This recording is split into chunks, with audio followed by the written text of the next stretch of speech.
Je suis réalisateur depuis pas mal d'années. J'ai parcouru pas mal de plateaux de tournage, aussi de télévision, de théâtre. Quel est votre parcours?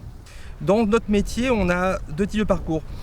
Certaines personnes font un parcours plus classique, c'est-à-dire les études cinématographiques, des études d'audiovisuel. Alors bon, ici dans la région des Hauts-de-France, on a quand même pas mal d'écoles, ça c'est très intéressant. Moi j'ai un petit parcours un petit peu différent, c'est en fait je me suis débrouillé.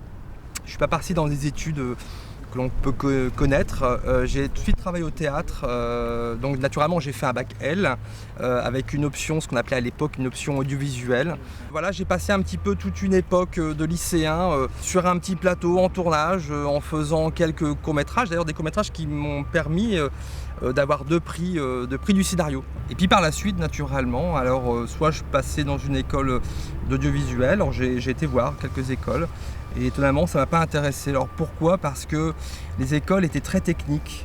Pas parce que je n'aime pas la technique, bien au contraire, mais mon idée était plus de la recherche visuelle, de la recherche un peu thématique, et c'était pas mon regard. Donc je me suis tourné vers alors pour des petits boulots dans le cabaret, itinérant. Je partais avec ma voiture à droite et à gauche, et puis le week-end je faisais du théâtre.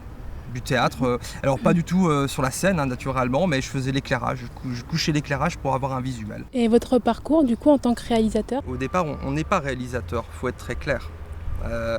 On est réalisateur qu'au bout d'un moment.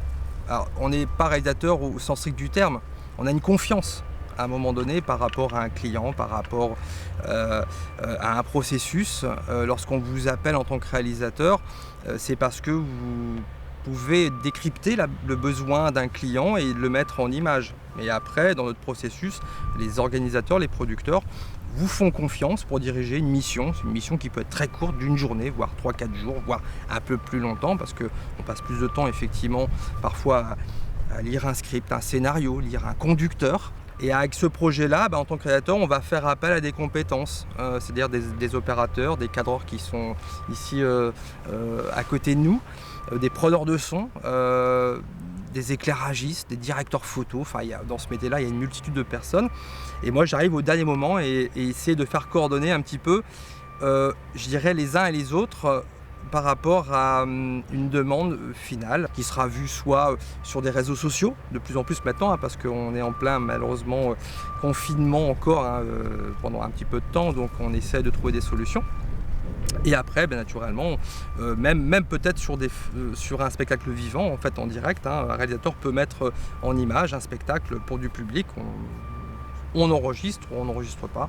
Après, ça c'est la demande soit de la production, soit de l'organisateur ou du client final qui peut être tierce ou tierce personne. Quel est le rythme d'une journée pour un réalisateur? Au début, quand je démarrais ce métier-là, c'était un stress de fou. Alors, le stress, je le conservais parce qu'il faut conserver son stress, donc on ne dort pas forcément bien. Bon, il faut être très clair, si on finit un plateau en répétition à 1h du matin et qu'on doit être sur place à 7h du matin, on ne peut pas dormir, on somnole. Par contre, j'ai pris l'expérience de bien me poser. Ça veut dire que j'arrive sur mon plateau, j'anticipe pas mal de choses et je fais attention. Mais ça, par contre, on ne l'a pas tout de suite. Il faut vraiment, de fil en aiguille, le concevoir, quoi. Pourquoi le métier de réalisateur? D'où vous est venue cette idée? On aime bien faire passer nos idées. Voilà vraiment le sens du regard d'un réalisateur, c'est de faire passer nos idées pour arriver à un projet final. Si vous auriez des qualités à citer pour devenir réalisateur, quelles seraient ces qualités? Honnêtement, un peu fou, attentif à beaucoup de choses, à beaucoup de monde. La vraie qualité aussi, c'est éviter le stress. Parce que sur un plateau, il peut y avoir énormément de problèmes techniques. Il faut toujours avancer, il faut toujours avoir le sourire d'une manière ou d'une autre. Parce qu'un réalisateur, son vrai point de vue, c'est de déstresser toutes ses équipes. Et puis surtout, être passionné.